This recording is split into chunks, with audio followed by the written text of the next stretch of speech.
এই মুসলিমদের এই অবস্থা। বড় বড় স্বপ্ন দেখছেন, দিন কায়েম, জিহাদ, খেলাফত, কিচ্ছু সম্ভব না এখন মুসলিমদের দ্বারা। এগুলোর কিছু সম্ভব না, এই প্রজন্ম দ্বারা অন্তত পক্ষে সম্ভব না। আল্লাহ পাক এমন প্রজন্ম নিয়ে আসবেন ইনশাল্লাহ, যারা এমন গবাদি পশু হবে না, তাদের হাতে আল্লাহ পাকে দায়িত্বগুলো দিবেন ইনশাল্লাহ। আমাদের দ্বারা এগুলো হবে না। আমরা এখন যে হালতে আছি, এই হালতে আমাদের পক্ষে সম্ভব না।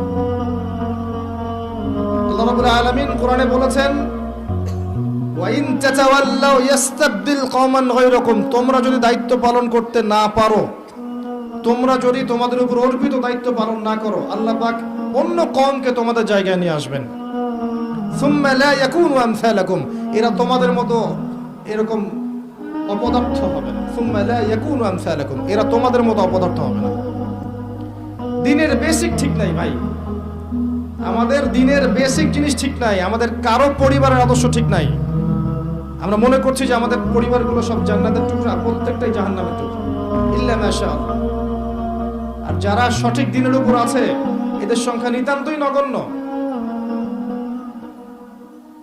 ম্যাক্সিমাম ক্ষেত্রে দেখবেন অর্থনীতির ক্ষেত্রে আমাদের হালাল হারামের বালাই নাই। সুদে ভর্তি, ঘুষে ভর্তি, দুর্নীতিতে ভর্তি, আত্মসাতে ভর্তি। আমাদের ইকোনমিক সিস্টেমও ঠিক নাই। সোশ্যালি আমাদের বন্ধন ভেঙে গেছে, খেয়াল করে দেখবেন। আত্মীয়তার সম্পর্ক নষ্ট হয়ে যাচ্ছে, ভাই ভাইকে হত্যা করছে, বাবা মাকে সম্মান করছে না, ছেলেরা বৃদ্ধাশ্রমে রাখছে, লাইভে এসে আত্মহত্যা করে যায়। কি অবস্থা একটা সমাজের! আত্মীয়তার সম্পর্ক ঠিক নাই, প্রতিবেশীর হক ঠিক নাই, বোনকে সম্পত্তির অধিকার দেয় না, কিছুই ঠিক নাই। বাইরের চোখ দিয়ে দেখলে মনে হয় সব ঠিক আছে, আসলে কিছুই ঠিক নাই। আরো উপরের লেভেলে তো যেতে যাচ্ছি না আমি। যত উপরে যাবেন তত বেশ বড় দুর্নীতি আছে। বেসিক একদম তলা ফাঁকা আমাদের। আর আমরা এখানে আইওয়াশ নিয়ে পড়ে থাকি, শোডাউন নিয়ে পড়ে থাকি, আমরা লৌকিকতা নিয়ে পড়ে থাকি। ইভেন এই চেয়ারগুলোতে আমরা যারা বসছি, এরা আরো বড় বিপদে আছে। এই চেয়ারগুলোতে যারা বসছে, এরা আরো বড় বিপদে আছে। কারণ এই চেয়ার থেকে অনেক বড় দায়িত্ব আল্লাহ পাক দিয়েছেন, যার বিন্দু মাত্র আমি আদায় করতে পারি না, কিছুই করতে পারি না। এই কথাগুলো বলছি অত্যন্ত দুঃখ নিয়ে, ক্ষোভ নিয়ে। এখানকার হক আমরা যাররা পরিমাণ আদায় করতে পারি না। মানুষ এই চেয়ারগুলোর দিকে তাকিয়ে থাকে জ্ঞানের জন্য, পথের জন্য, আমরা দিতে পারি না। দিতে পারবো কি? একজন তো আরেকজনের পিছনে লেগে থাকি, একজন একজনের পিছনে, আরেকজনের পিছনে সারাদিন গীবত আর তহমত আর সমালোচনা, কাটা ছোড়াছড়ি করতে করতে উম্মাকে বিভক্ত করে রেখে দিয়েছে। ইল্লা মাশাআল্লাহ, কিছু মানুষ অবশ্যই আছেন যাদেরকে আপনি এত বেশি ফেসবুকে দেখবেন না, ইউটিউবে দেখবেন না। দেখবেন রাতের অন্ধকারে তারা তাহাজ্জুদের নামাজে দাঁড়িয়ে আছে, আল্লাহর কাছে কান্নাকাটি করছে। ওইসব ওলামায়ে কেরামকে দেখতে পারবেন না। তারা আছে বলেই হয়তো এখন পর্যন্ত সব ঠিকই আছে, আল্লাহু আ'লাম। তারা দোয়া করেন, মাদ্রাসা চালান, ছাত্র তৈরি করেন, আলেম তৈরি করেন, তারা পরবর্তীতে মানুষকে ভালো কিছু দেয়। তারা এত লৌকিকতার প্রদর্শন করে না।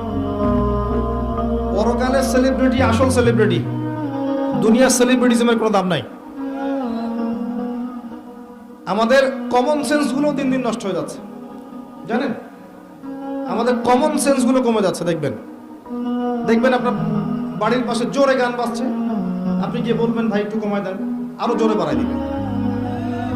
রাস্তা দিয়ে একটা মেয়ে যাচ্ছে, দেখবেন ওড়নাটা গাড়ির সাথে পেঁচিয়ে মেয়েটা পড়ে গেছে, দেখবেন মানুষ হা করে হাসছে। খেয়াল করে দেখবেন, মানুষ হাসবে। কমন সেন্স নাই। একটা মেয়ে বিপদে পড়ছে, ওকে দেখে হাসবে, এরকম হচ্ছে। কমন সেন্স একেবারে কমে গেছে আমাদের। দেখবেন মুসলিমরা ইবাদত করতে গিয়ে আবার দেখবেন এমন কিছুর সেজদা করছে যার নিজেরই পরকালে ঠিক নাই। প্রকৃতি পূজা শুরু করছে মুসলিমরা, এখন জড়বস্তুর পূজা শুরু করছে মুসলিমরা নিজেদের ধর্মের দায়িত্ব এমন কিছু মানুষের হাতে অর্পণ করেছে যে মানুষগুলো ধর্ম বোঝে না। কমন সেন্স নষ্ট হয়ে গেছে। ওয়াজ মাহফিলের সিজনে এসে দেখলাম ওয়াজ মাহফিলের নামে যা হচ্ছে, মানে এগুলোর কিছু কিছু খণ্ডচিত্র যদি বলতাম তাহলে বুঝতেন যে আসলে অবস্থা কেন এরকম। একটা কারণেই বলবো না, কারণ নিজের ঘরের কথা মানুষকে বলতে নেই। এখানে এই চেয়ারগুলোতে যতক্ষণ এমন কিছু মানুষ না বসবেন যাদের কথা এবং কাজে মিল আছে, যাদের অন্তরটা পরিশুদ্ধ পবিত্র, যারা শুধুমাত্র আল্লাহর সন্তুষ্টির জন্য আল্লাহর দ্বীনের খেদমত করতে চান, যতক্ষণ পর্যন্ত এই মানুষগুলো এই চেয়ারগুলোতে না বসবে ততক্ষণ পর্যন্ত এই কথাগুলো মানুষের কলবে তাসির করবে না।